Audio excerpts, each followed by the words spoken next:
나이 드신 분들은 아마 한두 번 정도는 들어보셨을 것 같아요.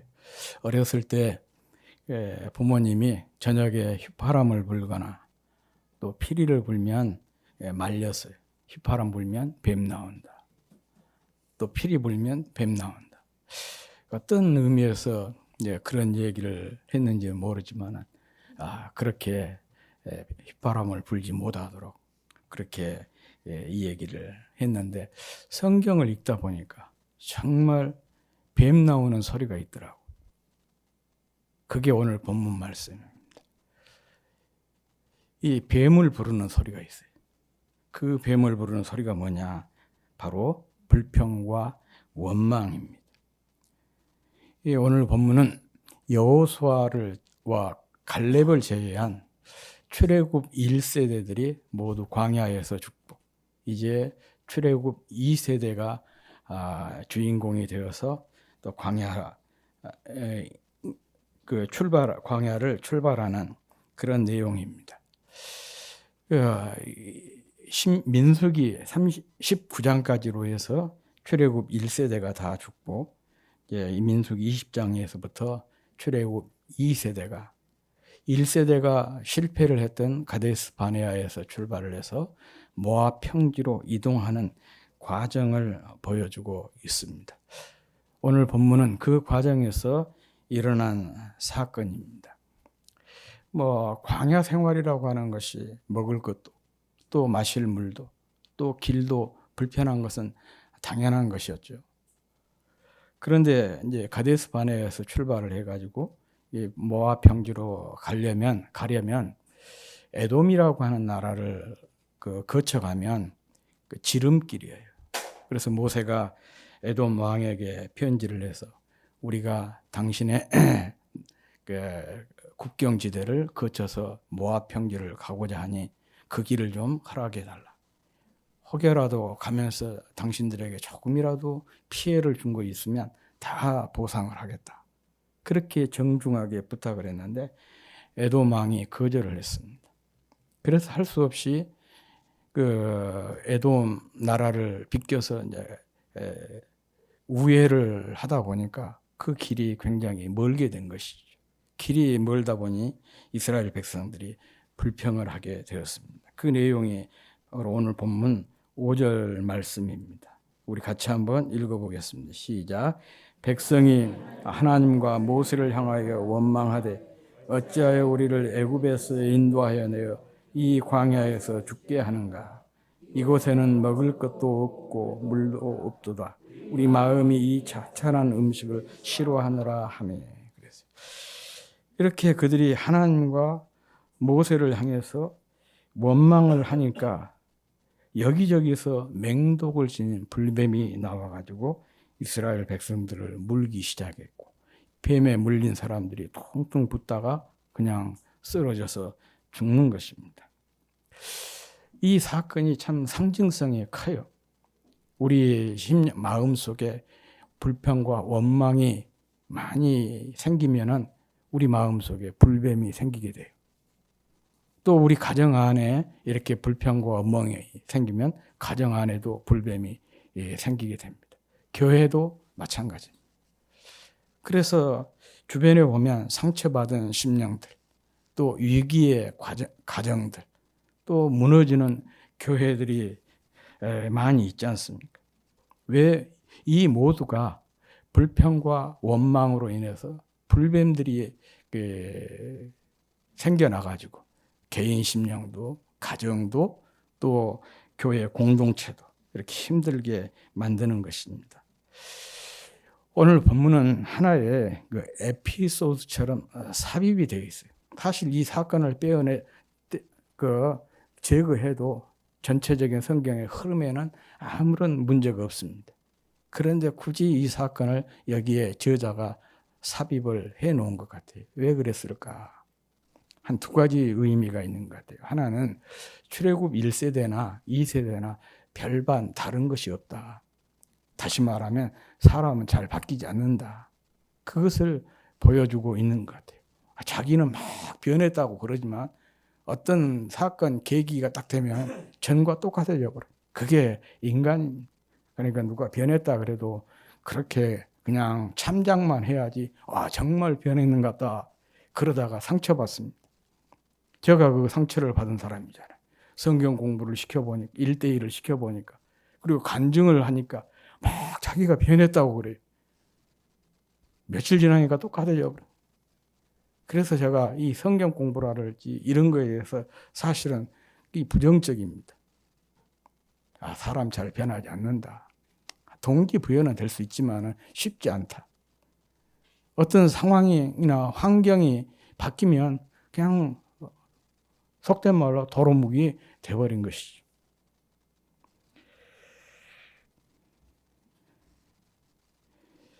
이 불평하고 원망하다가 부모 세대가 다 광야에서 죽는 것을 그들 두 눈으로 똑똑히 봤어요.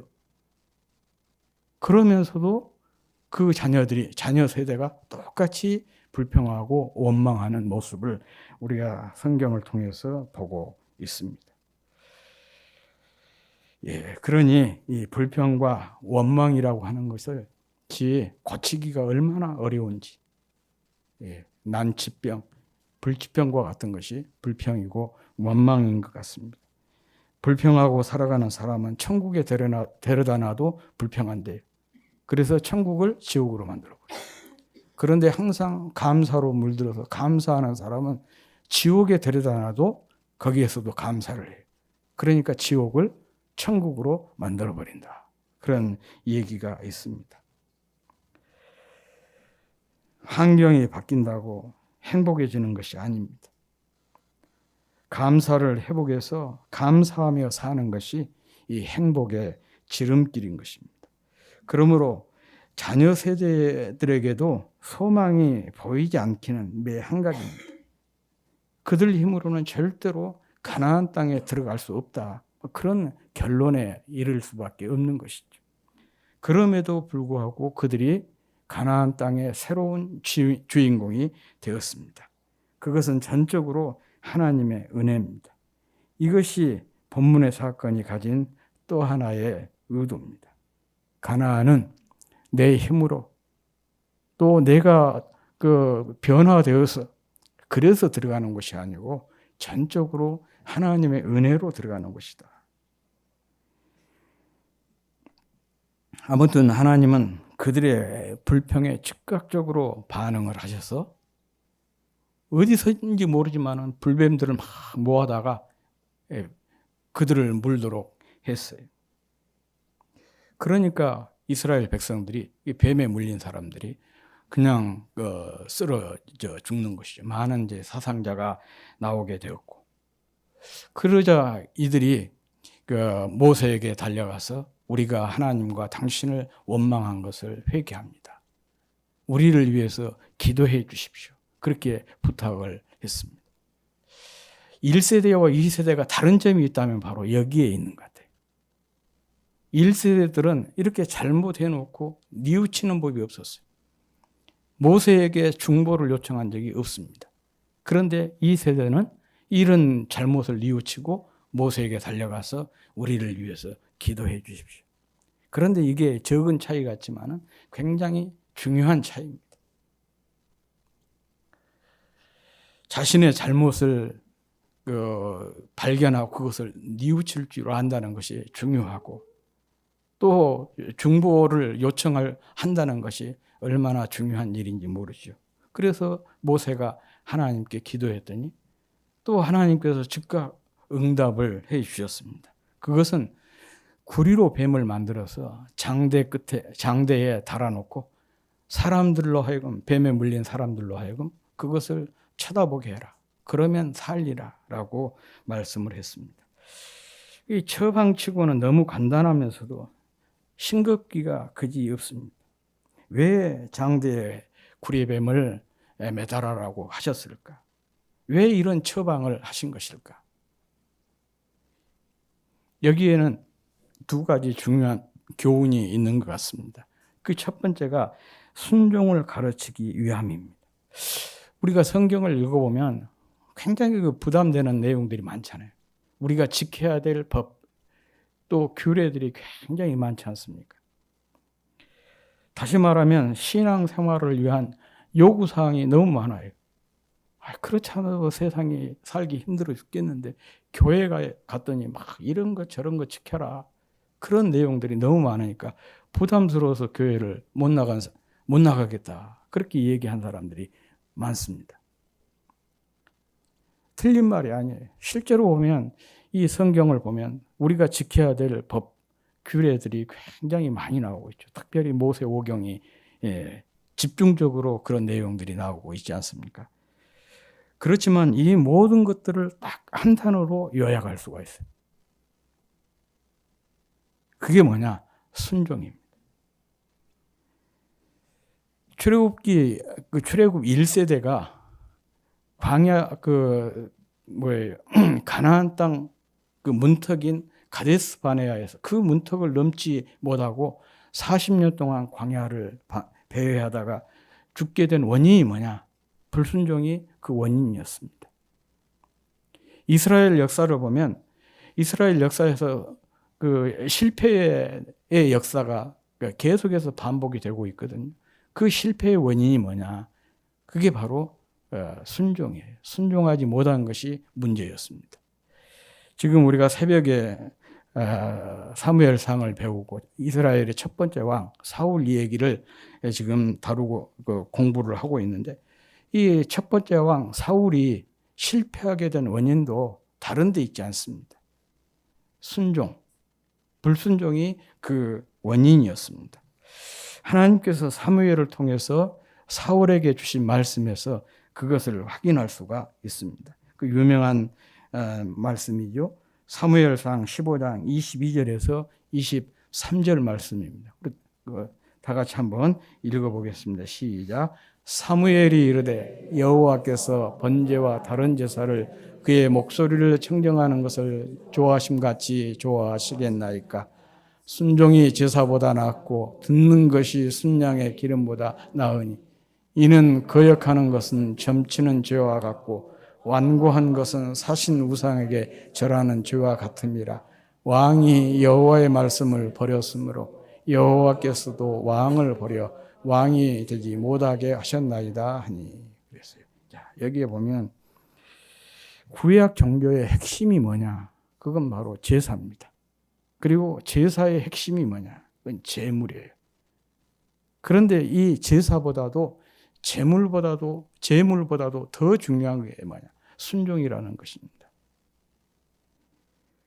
그래서 이 여호와께서 번제와 다른 제사를 그의 목소리를 청종하는 것을 좋아하심같이 좋아하시겠나이까. 순종이 제사보다 낫고 듣는 것이 순양의 기름보다 낫다.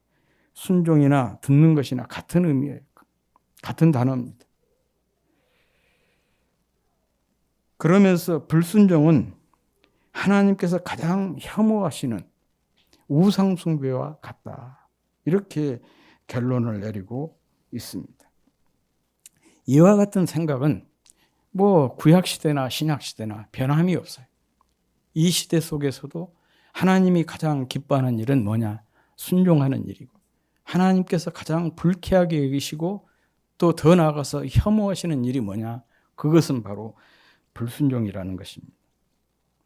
그러므로 오늘 본문은 출애굽 2세대에게 다시 한번 이 순종의 중요성을 가르치기 위함인 것입니다. 장대의 구리뱀을 만들어 달라. 그리고 그것을 쳐다보게 하라. 그러면 살리라. 이 사실 자체만 놓고 보면 사태의 심각성에 비해서 하나님의 처방이 너무 싱거워요. 참 어처구니가 없는 그런 처방처럼 들리죠. 틀림없이 어떤 사람들은 이렇게 이 얘기를 했을 겁니다. 이게 뭐냐? 그저 이 장대에 있는 매달린 뱀을 쳐다보기만 하며 산다고.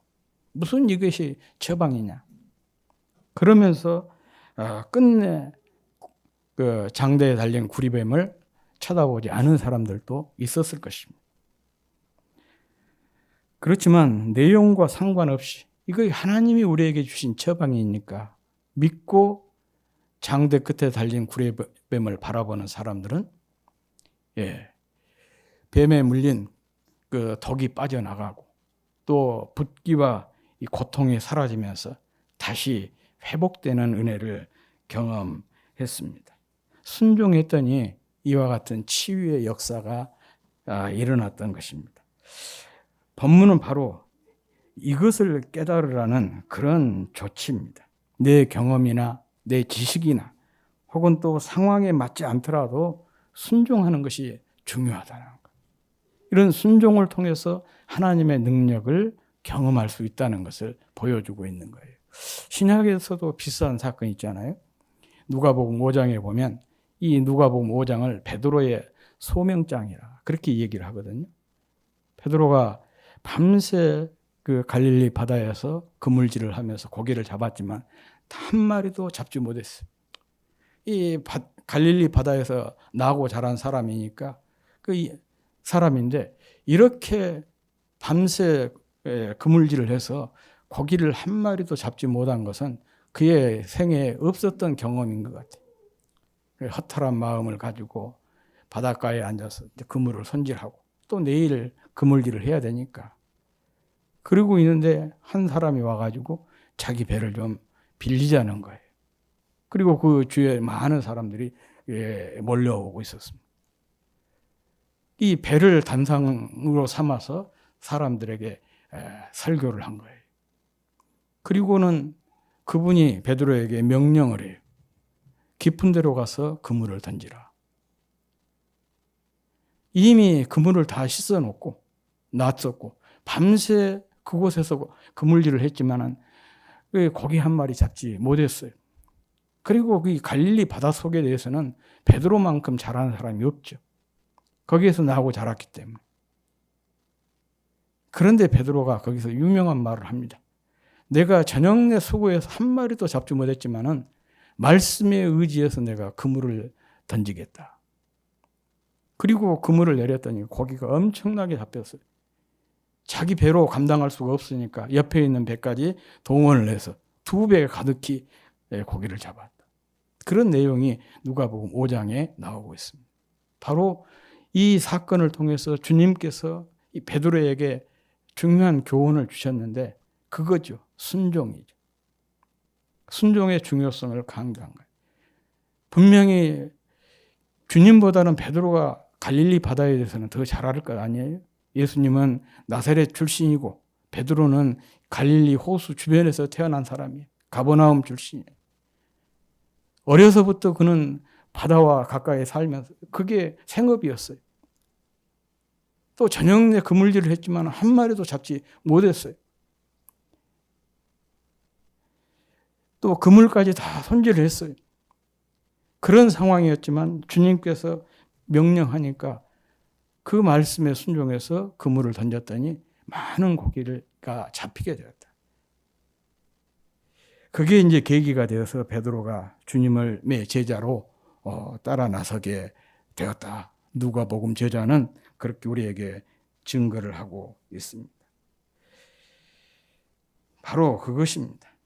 내 경험, 내 지식, 상황 이런 것이 맞지 않더라도 주님의 말씀이니까, 주님의 처방이니까 거기에 순종하는 것이 바로 능력을 경험하는 비결이다. 그런 얘기입니다. 믿음이 있어야 순종할 수가 있고 순종을 통해서 우리의 믿음이 드러나게 되는 것입니다. 그리고 이 믿음이 주님을 기쁘시게 하는 것입니다. 이것이 순종이 우리에게 중요한 이유인 것입니다. 주님은 인자가 올 때에 믿음을 보겠느냐. 누가복음 18장에서 그렇게 말씀하셨습니다. 믿음을 보겠느냐 그 말은 믿음을 보겠다. 그런 뜻입니다. 어떤 믿음이냐? 바로 순종을 통해서 드러나는 믿음인 것입니다. 일상에서 순종을 통해서 믿음을 보이는 저와 여러분이 될 수 있기를 주의 이름으로 축복합니다. 흔히 성도를 가리켜서 영적 병사라, 군인이라 그렇게 얘기하지 않습니까? 병사의, 군인의 미덕은 뭐냐? 명령을 해석하는 것이 아니라 명령에 복종하는 것입니다. 명령을 들었다면 들은 대로 따르는 것, 이것이 바로 병사, 군인이 해야 될 일인 것이죠. 우리 성도의 삶도 마찬가지입니다. 우리는 늘 그 성경을 읽을 때 이 명령에 대한 해석에 집중을 하잖아요. 그러다 보니까 명령에 순종하지를 못하는 거예요. 우리에게는 해석의 자유가 있는 것이 아니고 그 명령에 복종할 자유만 있는 거예요. 이런 그 삶을 통해서 믿음이 드러나게 되는 것이고 이런 사람을 통해서 하나님께서 역사하시는 것입니다. 이 사건이 주는 두 번째 교훈은 바라봄의 영성을 회복시키기 위함입니다. 이혜인 수녀의 별을 보며라고 하는 시의 일부분입니다. 고개가 아프도록 별을 올려다본 날은 꿈에도 별을 봅니다. 반짝이는 별을 보면 반짝이는 기쁨이 내 마음의 하늘에도 쏟아져 내립니다. 라는 이렇게 시작되는 시입니다. 이 시를 보면서 문득 이런 생각이 들었어요. 내가 언제 별을 보았던가? 여러분은 언제 별을 보았습니까? 이 바쁜 현실에 쫓기듯 살다 보니까 이 밤하늘을 수놓고 있는 별들을 쳐다본 때가 언젠가 참 아득하게 느껴졌습니다. 그저 열심히 땅만 보고 살다 보니 하늘을 볼 수 있는 여유가 없어져 버린 거죠. 그래서 이번 추석에 마음 먹고 하늘을 조금 봐야 되겠다. 별 좀 봐야 되겠다. 날이 흐려가지고 선명하게 보지는 못했지만 아무튼 밖에 나가가지고 고개를 아프도록 뒤로 젖혀서 하늘을 쳐다보면서 많은 별들을 마음에 담고 또 둥근 보름달도 마음에 담고 하늘도 마음에 담아 보았습니다. 사실 삶에 대한 불안과 염려, 불평과 원망, 여러 스트레스를 받는 원인은 하늘을 보지 않고 땅만 바라보고 살기 때문에 그렇습니다. 인간을 헬라어로 안트로포스라고 얘기합니다. 안트로포스라고 하는 뜻이 뭐냐? 위를 쳐다보는 존재, 하늘을 쳐다보면서 사는 존재. 그게 바로 이 안트로포스라는 헬라어의 단어의 원뜻입니다. 그러므로 사람은 고개를 들어서 하늘을 바라보면서 기도하고 찬양하고 그러면서 감사해야 되는데 자꾸 땅만 바라보면서 살다 보니까 현실에 매몰이 되어가지고 기도도 찬양도 잃게 되고 또 기도와 찬양이 사라지니까 불평과 원망이 안개처럼 피어올라서 그냥 이 불평과 원망 속에 매몰이 되어버려요. 그래서 불평의 사람, 원망의 사람이므로 전락하고 만 것입니다. 그러니 우리가 하늘을 좀 보면서 살았으면 좋겠다. 그래서 오늘 설교 제목을 하늘 좀 보고 살아라. 그렇게 정해 보았어요. 오늘 본문은 이런 우리를 향한 하나님의 외침인 것이에요. 하늘 좀 보고 살아라. 이 말은 이런 의미예요. 나하고 아이 컨택 조금 하자. 하나님은 우리에게 늘 원하시는 것이 눈맞춤. 그것을 원하시는데 자꾸 우리가 눈을 밑으로 내려 깔아버리니까 하나님과 눈맞춤을 할 수가 없는 거예요. 오늘 본문은 쳐다보게 함으로써 이 바라봄의 영성을 회복시키기 위함인 것입니다. 장대에 매달린 구리뱀을 보기 위해서는 어떻게 해야 되겠습니까? 고개를 쳐다봐야 되지 않겠어요? 그래서 구리뱀을 장대에 매달고 그것을 보게 하신 것입니다. 흔히 신앙생활을 눈 바꾸는 훈련이다. 그렇게 표현을 하지 않습니까? 눈 바꾸는 훈련. 혹시 안 들어보셨어요? 예. 저 외에는 이런 말 한 사람이 별로 없으니까 안 들어보셨겠지. 눈 바꾸는 훈련이 바로 신앙생활이에요. 아래 것만 바라보는 그런 눈을 바꾸어서 위의 것을 바라보는 그런 훈련이에요. 그게 신앙생활인 것이죠. 또 속된 것, 일시적인 것, 찰나적인 것들만 바라보는 그런 눈을 바꾸어서 영적이고 영원한 것, 변하지 않는 것들을 주목하게 하는 것이 바로 신앙생활인 것이죠. 세상을 향하던 우리의 눈을 바꾸어서 주님을 향하도록 만드는 것. 이게 바로 신앙생활인 것입니다. 그리고 그 중심에 무엇이 있냐? 예배가 있어요. 예배에 대한 가장 단순한 정의가 뭐냐? 주님을 바라보는 것이에요. 우리는 예배를 거창하게 신학적으로 정의를 하고 그러는데 이런 것들이 오히려 예배의 본질을 흐리게 한 것 같아요. 간단한 가장 단순한 정의는 주님을 바라보는 거예요. 주님을 바라보면 주님을 닮게 됩니다. 우리는 바라보는 것을 본능적으로 닮도록 되어 있습니다. 그래서 예배가 중요한 거예요. 예배에 목숨을 걸자 그렇게 얘기한 이유가 다른 데 있는 게 아니에요. 예배에 우리가 정말 집중하게 되면 자연스럽게 우리가 주님을 닮게 되는 것이고 우리의 최고의 소원이 뭡니까? 주님 닮는 거 아니겠습니까? 그러므로 예배가 거룩한 습관이 되어서 인생의 아침에도 주님을 예배하고 인생의 황혼에도 주님을 예배하고 성공할 때도 주님을 예배하고 실패할 때도 주님을 예배하고 아플 때도 예배하고 건강할 때도 예배를 한다면 우리 삶에서 어떤 일들이 일어나겠습니까?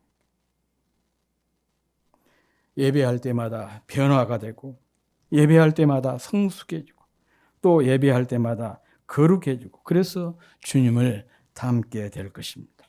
바로 이것이 예배의 복입니다. 그날에 주님은 자신을 닮는 자를 찾으신다고 했습니다. 참된 예배자가 바로 그 주인공입니다. 참된 예배자는 예배를 통해서 주님을 바라보는 사람들인 것입니다. 저와 우리 모두가 늘 예배를 통해서 주님께 우리의 시선을 고정해서 주님을 푹 빼닮는 주님의 사람들이 다 될 수 있기를 주의 이름으로 축복합니다. 어떤 목사님이 자기 교회 성도가 병원에 입원을 해서 치료를 받고 있어서 병원 신방을 갔대요.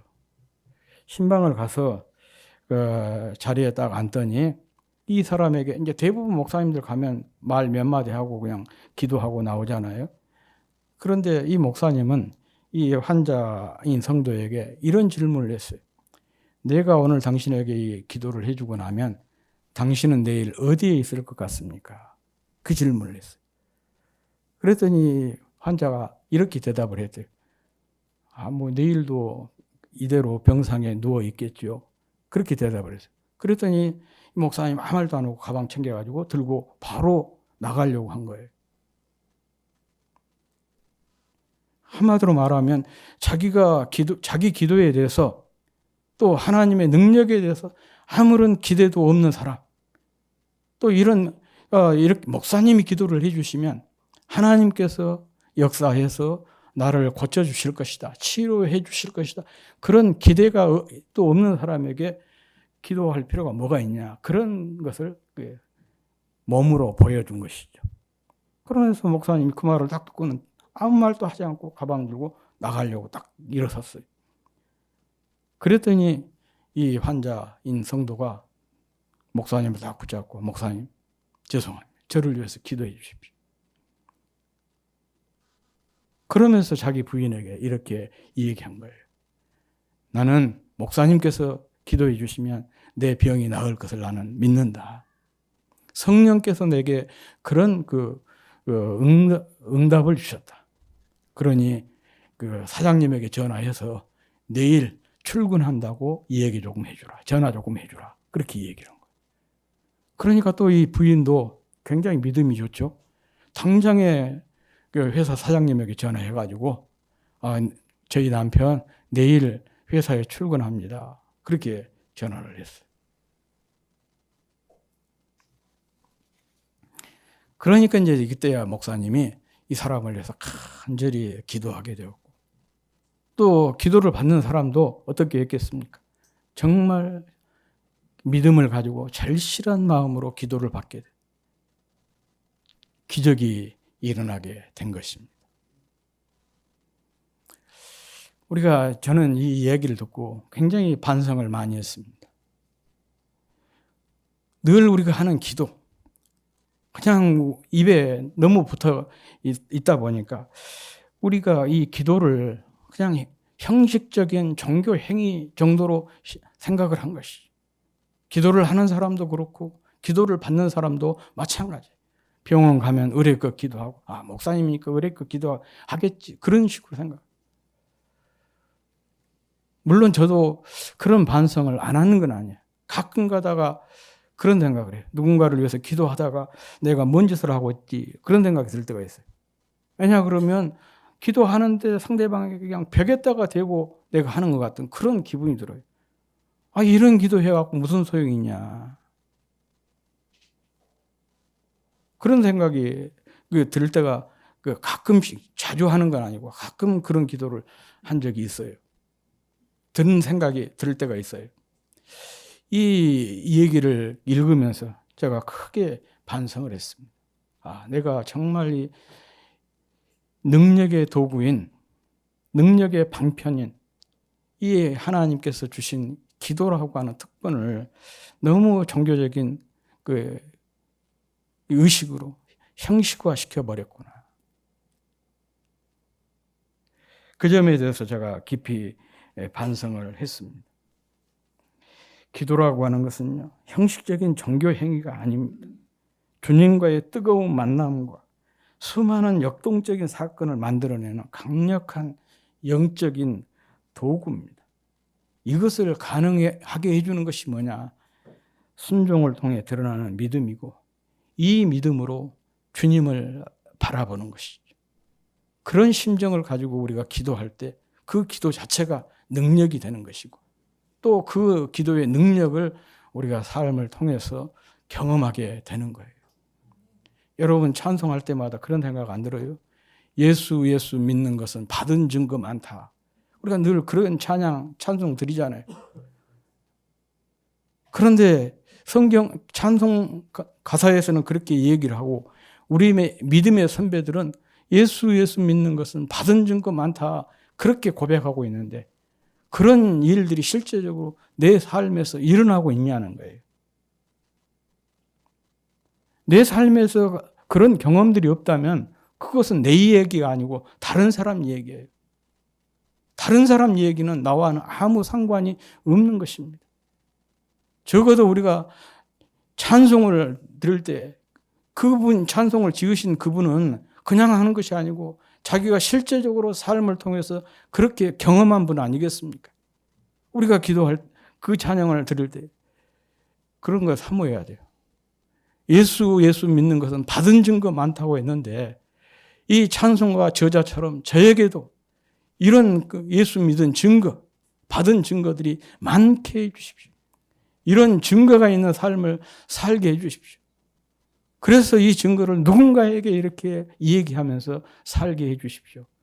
그런 기도를 해야 되지 않겠습니까? 그래야 우리가 삶 속에서 정말 역동적인 신앙생활이 가능한 거예요. 기도하고 찬양하는 거 참 중요합니다. 늘 예배드리는 거 중요합니다. 그런데 이 기도나 찬양이나 예배를 통해서 주님의 이런 살아계심의 역사가 내 삶을 통해 나의 예배의 현장에서, 기도의 현장에서, 찬양의 현장에서 경험될 수 있기를 바랍니다. 그러려면 예배를 통해서, 내가 드리는 찬양을 통해서, 내가 드리는 기도를 통해서 뭐가 드러나야 돼? 믿음이 드러나야 되는 것이고, 이 믿음을 가지고 하나님께서 내게 이렇게 내 삶을 이끌어 가실 것이다 라는 기대와 그 소망을 가지고 바라보는 것이 참 중요합니다. 그러면 우리도 그 기적의 주인공이 될 줄로 믿습니다. 이와 같은 영적 훈련은 출애굽 2세대뿐만 아니라 오늘을 살아가고 있는 우리에게도 꼭 필요한 일입니다. 순종을 통해서 우리의 믿음이 드러나고, 이 믿음을 통해서 주님을 절실하고 절박하고 간절하게 바라보는 저와 여러분이 될 수 있기를 바랍니다. 그래서 능력의 주인공, 축복의 주인공, 주님께서 찾으시는 그 주인공들이 다 될 수 있기를 주의 이름으로 축복합니다.